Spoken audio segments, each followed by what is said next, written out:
Hey guys, what's going on? Jeff here from Films at Home, and today we're going to take a look at a Hollywood classic and see whether this is worth an upgrade to 4K.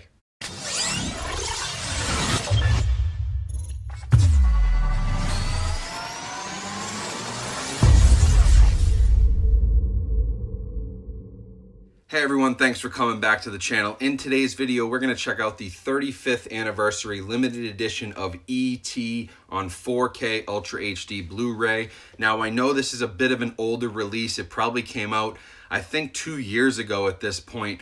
But that was before a lot of people, including myself, were really diving into 4K full time. A lot of people had asked me to do a review on this to let them know whether it was worth an upgrade when it appeared in a collection update video after I bought it a few months ago. And sorry about the delay, I'm finally getting to that now. So let's check out the 35th anniversary of E.T. We're going to talk about video, audio, as well as packaging and special features. So if that's something you're interested in, Blu-ray, 4K, and then home theater reviews and anything related to home theater, please subscribe to the channel. I'd really appreciate that as we try to hit our goal of 50K in 2020. And also like this video and leave me a comment. Let me know your thoughts on E.T. I'm always curious to hear others' opinions, especially if you have some different thoughts on it. That helps build the discussion. So leave me a comment down below. And with that being said, let's jump right into this review. So E.T. has had a few different home entertainment releases over the years. Most notably, there was a special edition where Steven Spielberg kind of pulled the George Lucas and removed shotguns from the FBI agents and replaced them with walkie-talkies,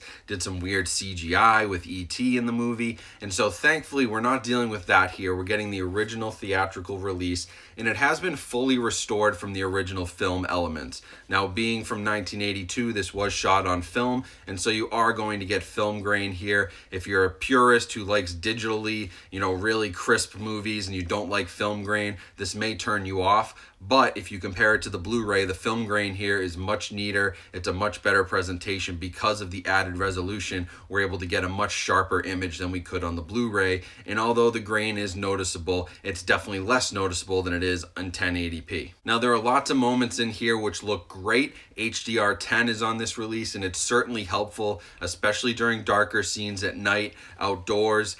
Anything that's super bright has been brightened and has more, brilliant colors than the Blu-ray had. Film has a lot of potential, as you know. I've talked about this many times in other reviews. When we can do a proper color grading in HDR and really get that true 4K remaster, you can have a really clean looking movie, and that's what we get here. It's very nice. Now, it's not as good as others from the same era. I would say it's not as good as The Shining. It's not as good as Blade Runner. But I would say it's a very close competitor to those two. And it really is an excellent 4K release, especially compared to the Blu-ray, which again, I had some issues with both color-wise and with the film grain just being kind of heavy in the previous 1080p. So you don't have those issues here. Visuals are really good. HDR is definitely helpful. The only few things you might see is that there are a lot of practical effects, and some of that can look a little bit soft.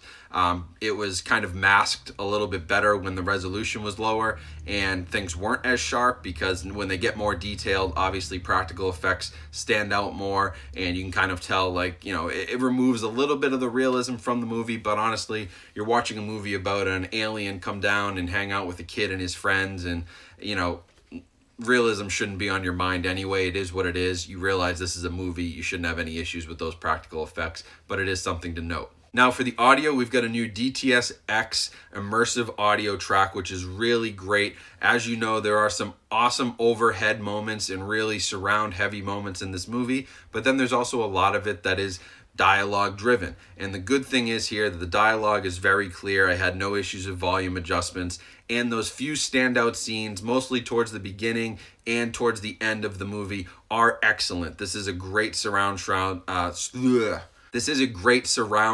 mix, and I was very pleased with the total immersive experience that the DTS-X gives you. If you aren't familiar with DTS-X, it's basically the DTS competitor to Dolby Atmos. It's very much based on the same sort of object-based surround sound technology. Now, Dolby has their own way to encode things. In DTS-X, they have their own way to encode things, so it's always going to be a little different, but I don't have Atmos to compare to, and DTS-X is a very good track here. like I said, volume levels are clear throughout. It has some great bass and low frequency when it's needed. And being a heavy dialogue-driven film, that's the most important thing. But those action sequences do stand out, and you do get good audio moving around the room. And so I was very impressed with that. That is an upgrade, again, over the previous Blu-ray release. And so I would say it's a definite visual and audio upgrade. If that's all you're interested in, this is definitely worth an upgrade. But now we need to look at the packaging, which is also pretty impressive. So what we've got here is the 35th anniversary limited edition, and it comes in this kind of slip box set. Mine's a little banged up because I actually bought this used to try to save a few bucks while doing this review. And so it's got some damage in the corners, but it's got a really cool lenticular cover to it. And I really like the artwork, the stuff on the back, E.T. Phone Home. Love that minimalist type stuff. And then opening up the package, first of all, the box is very solid. It's well built. It's not like cheap cardboard, so that's always a good thing. And then we have the 4K disc, of course, with the Blu-ray. It also comes with a digital HD. Now, I bought this used, so I didn't get the digital copy. I can't confirm whether that redeems in 4K or not, but maybe somebody in the comments knows that. But I do like the disc art here, and overall the case is pretty nice. It's pretty typical 4K release, but this cover art's really cool. We also get in this release almost like a Criterion-esque booklet with tons of good stuff about the E.T. legacy and all the marketing, and some really cool images, like when George Lucas congratulated them on having the most video rentals of all time. Imagine that. Some cool stuff behind the scenes, Reese's Pieces, and an international poster. Some stuff about how the E.T. was kind of created, what they used to bring him to life. All kinds of really cool, some early artwork. There's a ton of stuff in here. Typically what you'd see on a Criterion release, but if you're interested in the movie and you're a big fan, that's an awesome addition. And then, even better, we've got a remastered original soundtrack that comes with it. It's got 8 songs, all from John Williams, obviously, on this excellent mix. And these are all remastered on this, it's just a regular CD, but kind of cool that comes with it. So you're getting a Blu-ray, a DVD, you're getting a 4K, a Blu-ray, and a CD of the soundtrack, plus this booklet, all in a really nice slipcase. So, for what you could probably get this for now, packaging itself is a steal. This is the best release of E.T. that I've seen yet, at least in the US. And with all these goodies and extras, it's awesome to have this in your collection. Now, special features wise, you are getting everything that was on the previous Blu-ray. There's 3 hours of bonus features, deleted scenes, behind the scenes documentaries,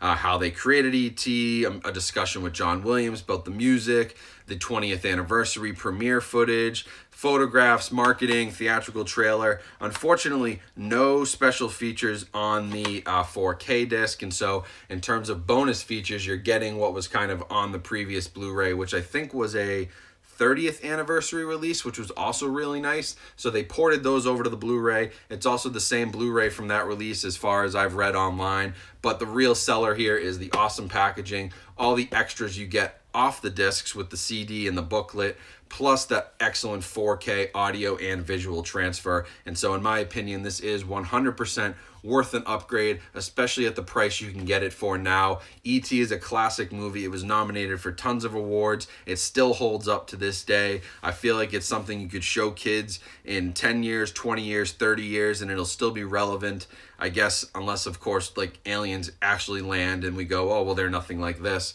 Well, then maybe it loses its relevance, but what are the chances of that happening? So it's just such a great movie. It's a Steven Spielberg classic. It is an excellent 4K transfer, and I highly recommend it. Great work here from Universal, which makes me really excited to check out their upcoming releases of titles like Jaws and Spartacus, because especially Jaws, they've done a great job with Spielberg movies like E.T. And Schindler's List. And so if Jaws is anything like those two, we're in for a treat here sometime in the summer of 2020. So thanks for watching this review. I will leave a link to the Amazon listing for E.T. on 4K. If you are interested, you can purchase it through that link and help support my channel. I also have a few new ways to support the channel. I did open up a Patreon page. I'm not going to plug it on every video. I'm just mentioning it here because it's brand new. I'll leave a link down in the description to that. Some people had asked for it. Again, I'm never going to lock content content behind a paywall. I'm never going to make you pay for content. A couple people have already supported. If you do want to support, you can give $1, $5. You can give literally whatever you want. And if you don't want to support or you can't support right now financially, all the better. Just keep watching my videos. It's fine with me. I just appreciate the support and all the views and all the community we've built here. So I'm not worried about that, but I had some questions about Patreon, so I did open it up. If you are interested, you can check that out. And then as always, there's links in Amazon items from my home theater. And if you do purchase those, it helps support my channel as well. So follow me on Instagram, say hello over there. I'm working on some more videos, so stay tuned for those. Make sure you subscribe, and I'll talk to you guys later.